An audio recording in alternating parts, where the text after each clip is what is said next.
Another video, another day. How you doing today, Gabe? Doing great. How are you? Doing well, doing well. So today the topic of the video is how to compare solar panels.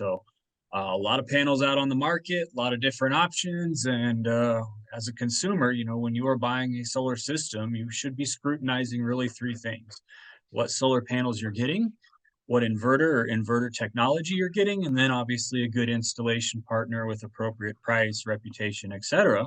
So we're going to go ahead and start and talk about the big one, because when you are buying a solar system, the most common thing that people think about is solar panels. So what do we look for in a solar panel is obviously something that is worthwhile to spend a little time. And that can be quite a rabbit hole. So I've kind of prepared a little bit to help us get through this. And the first thing on comparing some solar panels is obviously, where do we find our information, right? So source of information I listed up here. Obviously you're going to meet with some salesmen when looking at solar systems, and a salesman might be a source of information. It might also be a biased source of information. Another common source of information when we go down rabbit holes is obviously Google, right? And Google has lots of information, a lot of different websites, and that could also be biased, or it could just be dated, right? Because if you look at what are the best solar panels, and that article's in 2015, here we are in 2023, that information is probably no longer valid. So actually the best source to kind of do some comparison on solar panels is a data sheet, because a data sheet puts out something called standard metrics, and those standard metrics are rated in STC, or standard test conditions. That's what that stands for. And so once you have this data sheet, that allows us to set them kind of side by side and do some comparisons. So we're going to go through kind of what we look at, and I have some data sheets that I'm going to show you here in a second. So the first thing you want to do is obviously look at the panel brand or the panel manufacturer. And, do we recognize them, right? Is it a bankable name? Do they stand a good chance of being around over the next 25 years? Because that is the length of a solar panel warranty, typically speaking. And, if they're not around in 25 years, then you no longer have a 25-year warranty. It's only as good as the company backing it, and that company still being around to back that warranty. And then also, maybe are they diversified as well? Do they manufacture more than one thing outside of solar panels? Because that is a strength of manufacturer metric you might want to look at. But usually, once you see the name, if you recognize them, then they've probably been around. And if you don't recognize them, then the chances of them being around for a long duration of time are probably inherently just a little less. So okay, we've looked at the brand, or we've been provided the brand of manufacturer, and now we're going to do some more in-depth comparison. One of the first things that is often looked at is the warranty. Now, solar panels warranties generally have two parts. One is called linear degradation, and that is because anything that lives on a roof and lasts for 25 to really 35, 40 years is going to lose some of its power capabilities over time. Part of that comes just from baking under the sun and losses that are naturally going to occur, and then we're going to lose about 1 to 2% over the first year or so of production, and that really has nothing to do with the cell technology. That's just the fact that it lives on a roof, right? I mean, they get a little dirty or dusty, and sometimes there's pollen, bird droppings. We call that soiling. And until they start making these things with windshield wipers, that's going to happen across all solar panels. So we don't really want to compare that, but what we can compare is the warranted power output, which is a linear degradation, and that's found in the warranty. So the big one is the 25-year warranty, and it's generally measured as a percent at year 25. Historically, all solar panels kind of came with an 80% warranty at year 25. But over the last decade, all the research and development, the newer technologies have come online. And with that, certain manufacturers have increased their warranty above 80%. How much so really depends on the panel, the cell technology, and what they're willing to back it for. So we will look at that. Generally, the highest is 92%, and the low is down still at 80%. The other portion of a solar panel warranty is known as workmanship. And for plain English purposes, workmanship is kind of a cosmetic warranty. So maybe like a bowing of the frame or a discoloration, something that may or may not even affect the output of that solar panel. But if you look at a row of 10 panels and one of them clearly has something really wrong with it, that might fall under a workmanship claim. And generally, you found workmanship at 5 and 10 years, most of them being 10 years, and then some of them have even started to increase, including our solar panels. Ours are actually now at 25, but they're only at 25 if you buy it from an elite or authorized Panasonic installer. So by default, if you don't buy it from a Panasonic installer, if you were to order it, say, off the internet, it would actually only be 15 years. And then there's a third layer to this manufacturer warranty, which generally is only given out with dealers like ourselves that are specifically aligned with the panel manufacturer. So we have what's called either a triple guard or an all guard warranty. And that actually brings everything up to 25 years. And by everything, I'd say they also pay for labor and shipping costs, because while a panel might be warrantyable, and they'll give you the panel, they might actually charge you to ship it, and then you might have to hire somebody to install it, which can be a cost in and of itself. So when it comes to warranty, it's really 25-year degradation measured as a percent at year 25. Workmanship, generally measured as a term, 12 to 25 years is pretty standard these days. And then there is labor and shipping, and that's few and far between, but something that does differentiate between different panel offerings. After the warranty, on the sheet here that I shared the screen with, it is the 25-year degradation. There's also efficiency, which is another metric. And this is kind of a confusing metric because it's commonly looked at and it's measured as a percent, higher the better, right? Really today's top of the line panels are 22% and change, and middle of the road panels are still high teens in percent. So that doesn't seem like a big difference between the two, but efficiency is also the same thing as dimensions, right? Because you could have two, say, 500-watt panels, and one might be 25% efficiency and one might be 20. The difference in the two is really the dimensions, right? If they're both 500-watt panels, then obviously the one with the higher efficiency would be smaller, because efficiency is a metric of how powerful it is per square foot. So if you have a large, say, flat roof that can hold a ton of panels, efficiency means a little less to you than somebody who can only hold 10 panels and has a $400 bill, right? Then they need the most efficient panels to kind of fill up the square footage. So efficiency is a metric of power per square foot, not necessarily yield, right? And that same analogy where there's two 500-watt panels and one's 20 and one's 25% efficient, the yield that you would get out of them, if all things are equal elsewhere, should be about the same. It's really the dimensions that are going to change. So efficiency, anything above over 20% is generally pretty good these days, and anything under 20% is what we would call standard. And efficiency has grown with time, and research and development of solar panels have gotten better throughout the time. Also, you want to look at the watts, because a solar panel is not one size fits all. It's not the same size in dimensions, but a watt is a watt. That is a pretty standard unit of measurement. So if you tell me you have a 20 solar panel system, I really don't know how big your solar system is, because 20 solar panels from 5 or 10 years ago and 20 solar panels today are much different size systems. But if you tell me I have a 5,000-watt solar system, I know exactly how big your solar system is. So we want to make sure that we are comparing consistent watts, or at least very close, right? Now, the other thing here, and the most complex metric of a solar panel, is something called temperature coefficient, right? So a solar panel is rated under STC, or standard test conditions, which one of those standard controlled test conditions is the temperature. It's generally 25 degrees Celsius, and that's going to translate to about 77 degrees Fahrenheit. But a byproduct of generating electricity and a byproduct of living on a roof, specifically here in Tucson, Arizona, is, heat, right? So it's very common that if it's 100 degrees outside, that you might find your panel operating at 140 or even 160 degrees on those really hot days. But if you're rating this panel at 25 degrees Celsius or 77 degrees Fahrenheit, and it's operating at 150 degrees, we might want to know what the relationship between heat is for that panel. And I'll tell you right now, it's not a good one, right? So heat and electronics generally just are not friends of each other. And that is also consistent with solar panels. Now, that said, in Tucson, we have, great weather for generating solar, tons of sunlight, relatively low weather patterns. And even though in the moment when it gets very hot, the production in the moment from a solar panel will decrease, we're going to make that up with, relatively long sunny days here. So it's not the end of the world. But if we buy a panel that deals with high heat better than if we buy a panel that does not, it will affect our end of year yield. And so that is how that's measured is effectively temperature coefficient. So if the solar panel is rated at say 400 watts at 25 degrees Celsius, and then it goes into operating at 35 degrees Celsius, and we want to know what is it going to do at 35 degrees Celsius? Well, we find something called the temperature coefficient, and that's going to be found on a data sheet.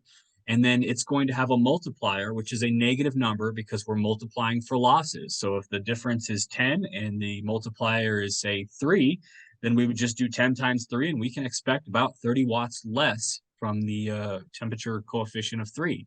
Now, if another solar panel has a temperature coefficient of 2, it's only 2/3 the loss. So it would then perform better in high heat. So the easy way to look at this is when you look at a temperature coefficient, you're going to want to find that negative number, and the smaller the negative number, the better it is, right? So Panasonic is, that's one of their claims to fame is negative 0.26, where a negative, 3.5 or 4.2 would not be as good. So remember, the smaller the number for the temperature coefficient, the better it's going to deal with high heat. And given our geographic location, that is an important metric to look at in a solar panel because, frankly, we're in a hot climate. Now, price is not going to be listed on a data sheet, and price is often not given out just for the full solar panels, right? You're buying a system with an installation. It's got an inverter, it's got racking, it's got wires, it's got labor for the install crews, it's got permit costs and things like that. So cost can be arbitrary, but obviously, if your panel is slightly better, but you have to pay double for that solar system, you're not really buying value, which is generally what we're shopping for. You're buying technology, which, if that's your prerogative, that's fine. But as consumers, the vast majority of us are looking for value, or what we refer to as price to performance. What do you pay versus what are you getting out of it? So unfortunately, you won't find that on a data sheet, but that is definitely a worthwhile metric when you are comparing solar panels. If one is significantly more expensive, it might not be the better solar panel, given your definition of better. So another thing to look at is the frame and the backsheet color, right? So they all have a frame, usually some sort of aluminum frame, and that's either going to come in like a silver frame or a black frame, and then they usually have a backsheet on them, which generally will come in white or black. So generally the thought is black or black on black panels are more aesthetically appealing, although one thing they do is they do gain a little bit of heat. Oftentimes we deploy black frame with a white back sheet because it kind of mitigates the heat and still looks good. And then there's also silver frame and white back sheet. And generally those come from the utility or commercial industry where aesthetics is not at the top of the concern level. But some HOAs do discourage silver frame modules. Generally speaking, all the Panasonics that we deploy are always a black frame, and then they have options whether they are white backsheet or black backsheet for a black on black solar panel. So that is something to look for. There is other things that are kind of down the list that we would also look for, maybe country of origin. Where's the manufacturer headquartered at? Oftentimes China is kind of behind the scenes there as an owner. Like one popular panel has the name of Canadian Solar. And you would think right off the bat that that's a Canadian company, but no, it's actually a Chinese company. There's another company that manufactures in San Antonio, Texas, and bills themselves as an American solar panel called Mission Solar. Unfortunately, Mission Solar sold themselves out to China, and so that is actually a Chinese panel, but it's assembled in America. So if you're looking for an all-American panel, unfortunately, like many electronics and other things, that's really just not a real possibility. It might be American assembled, but it, unfortunately, cells and silicon often comes from China, or at least the vast majority of it does. But I can certainly understand the perspective of caring about country of origin and things like that. So you can usually find that on a data sheet. And if not, you can revert back to the rabbit hole of Google and kind of track that down if that's an important metric to you. Other things that could be there is like the cell technology. If you were really getting into it, when I got into solar, it was either a monocrystalline or a polycrystalline, and boy, that is just tip of the iceberg. Now there's tons of cell technologies and architecture, monoperg, heterojunction, back contact are some common ones. Even I fully don't understand that, and I've definitely been kind of a solar panel guru throughout the last decade or so. So that's one thing. Quantity of bypass diodes is another thing people look at. And not so much in our geographic location because we don't have to deal with excessive winds like hurricane zones or tornado alley. or with snow. So sometimes in certain parts of the country, a panel's rating for wind and snow load might be a consideration when deciding which solar panel to go with. So I just have one question. Can you just elaborate a little bit more on the bypass diodes? yeah. So a bypass diode is in a solar panel, and that is kind of the way that they used to mitigate shade, right? So if you look at a solar panel up close, you'll find the little solar cells, and then you'll see the little wires that kind of connect them together. And so it's all a parallel and series wiring where they get wired in series, and then they kind of get joined together in groups of parallel.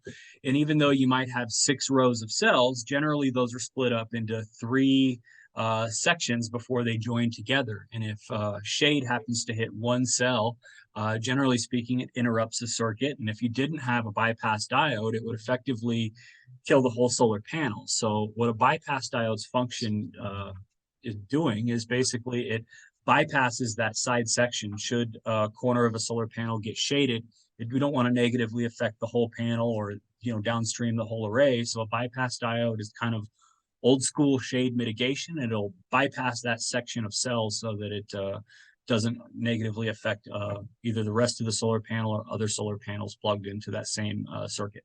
So now that we've kind of talked about what we look at in a solar panel, I'm going to go on and cover some solar panels, right? So generally, as we sit here in early to mid 2023, most solar installers are somewhere around a 400-watt solar panel. Some are in the high 300s. We are actually offering 2 solar panels, either the 400-watt or most recently now the 410-watt. So I thought it might be good to try to compare equally and to try to do it as non-biased as possible. So even though we're currently selling the 410-watt Panasonic panel, we can also look at the 400-watt solar panel. So what you do is you go get the data sheets. Generally, if a installer hasn't provided you with it, you will be able to find it on Google. And so we'll start off first with the Panasonic Evervolt solar panel that we are offering, currently in the 410, but the 400 watt is also listed on this data sheet. So what are we looking for in the solar panel? We want to find what's the rated watts. So that's P max or power maximum. That's 410 watts or 400 just to the right. You can see over here on the right, what is the power output per the linear degradation warranty at year 25. This one's going to be 92%. The temperature coefficient is the big one right here, and that's a negative 0.26. So that's pretty darn good for a solar panel. We'll look at other ones next. And then there's module efficiency. Now, obviously, those are the same solar panel, just one is coming off the assembly line with 10 watts more of juice versus one that's straight at 400. So the 410-watt solar panel is 22.2% efficient, and the 400-watt panel is 21.6. So again, anything over 20% is generally pretty good when it comes to efficiency. That watt class sorting that I've highlighted just means that, when they roll off an assembly line, they go into a test chamber and then they get sorted. So if it tests between 400 and 410 watts, it gets the 400-watt sticker. And if it tests over 410, like 410 to 420, it'll then get the 410-watt sticker. It'll get sorted and sold accordingly. Some manufacturers bring this number down to maybe 5 watts, or some of them do it as a percent, plus or minus 2% on the thing. What we don't want to have is a negative tolerance, because that would mean it could be somewhere between a 390 and a 400 watt if that tolerance went negative. But this tolerance is -0 to +10 watts, meaning that a 400 watt is going to test anywhere between 400 to 410 watts. Probably in reality 409 watts, and then obviously we get the 410-watt sticker. Dimensions are listed over here. So this one's about a 40 by 71 inches. Oftentimes they're also in millimeters. So discerning the difference of that, it's listed down here along with engineering, wind weight, shear loads, quantity of bypass diodes. Generally, you find those at either 3 or 4 on that one. And then, we want to look at the warranty, what it is at year 25. Also, do they have a workmanship warranty? In this case, yes, it's 25. And should you buy it from us, you also get labor and shipping included. Now I'm going to move to some other common solar panels. The next one, and one of the most common I see out there, which is why I've selected this panel, is a Hanwha Q-cell. Now, Hanwha is obviously not really a prominent brand outside of solar panels or really outside of South Korea. They might make more products outside of South Korea, but this is another common solar panel that I see some of the competitors deploying. And this particular solar panel has a data sheet that rates it anywhere from 385 to 405 watts. So they are definitely sorting within 5 watts versus 10 watts of you know, separating them out once they roll off the assembly line. So usually data sheets are 2 pages, and the first page is often kind of the brochure or the fluff side. This one actually has a 25-year both product and linear performance warranty, but just because it's 25 years does not mean it's equal. So really what we want to find is what are they guaranteeing at year 25 in terms of a percent.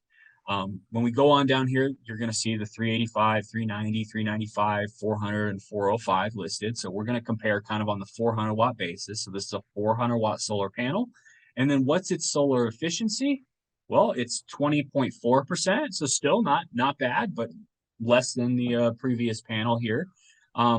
Sometimes things are a little hard to find. So over here is where they're going to guarantee the power output. This one is saying that they're guaranteeing 86% at year 25. So the delta between this and the previous panel is 86 versus 92. In other words, year over year, this is going to have a slightly higher level of losses or degradation. So year one, they'll both produce roughly the same, but as time goes on, this one's going to produce a little less than the other. So all things considered, hope it's a good value at the end of the day. The other thing we're looking at is that temperature coefficient, how it's dealing with high heat, and that is of max power. So MPP, sometimes they list it in I, which is amperage, and V for voltage. It really doesn't matter how it affects the amps or the volts. It really matters how it affects the panel as a whole. So that is power maximum, and that's this one right here. So this is 0.34. Again, this is going to have per degree outside of test condition, a little bit larger losses as it gets hotter and hotter out there. So 0.34 on that. Dimensions, let's see if we can find those in here. Here they are, 74 inches and 41 inches on the width. So obviously it's a slightly bigger panel, even though it's still 400 watts, which is why the efficiency is only 20% versus 21% with the previous solar panel. So it's a little bit bigger solar panel to reach 400 watts, right? Now we're going to move on. We're going to go to another recognizable name. This one is Hyundai, just like the car company. So this is a diversified solar panel manufacturer. They do make a lot of stuff. I went in here and highlighted this. Basically, their performance warranty at year 25 is even less, right? Now we're at 83.2% at year 25. So it's going to have a higher level of degradation. Their product warranty or workmanship warranty is 12 years. So versus 10, 20, 25. 12 years on that one. And then here are the metrics on the solar panel. So we're going to the 400 watt, 19.6% of its module efficiency. So it's getting even bigger and bigger to generate that same 400 watts. Now, this one's temperature coefficient of max power is 0.417. So again, this is probably the worst panel of the group. Now, if its price is the best panel, it might still be worthwhile, right? So sometimes when you have a big, large shade structure, you know, having a little bit more coverage for parking our car might not be the end of the world. So that's why this panel could still be in play, right? So temperature coefficient, 0.417 negative, 19.6% efficiency. They're guaranteeing 83% at year 25. It has dimensions of 80 inches tall, about 39.4 inches wide. What you generally find is the width is somewhere around 40 inches, sometimes a little over, sometimes a little under. It's the height profile that generally grows with solar panels. All right, and there's some of the other information like quantity of bypass diodes, things like that we look at. I got one more here for you. This is Jinko. So Jinko, the reason I've selected it is actually the largest solar manufacturer in the world right now. They are headquartered in China, and their best panel is the Cheetah. It comes in a footprint from anywhere from 380 watts up to 400 watts. So we're going to go down and find their biggest, baddest one at 400 watts. I found the linear product warranty. It's 12 years. 25-year power output is looks like 83%, 83.1. So that's pretty consistent with the Hyundai one we looked at just before that.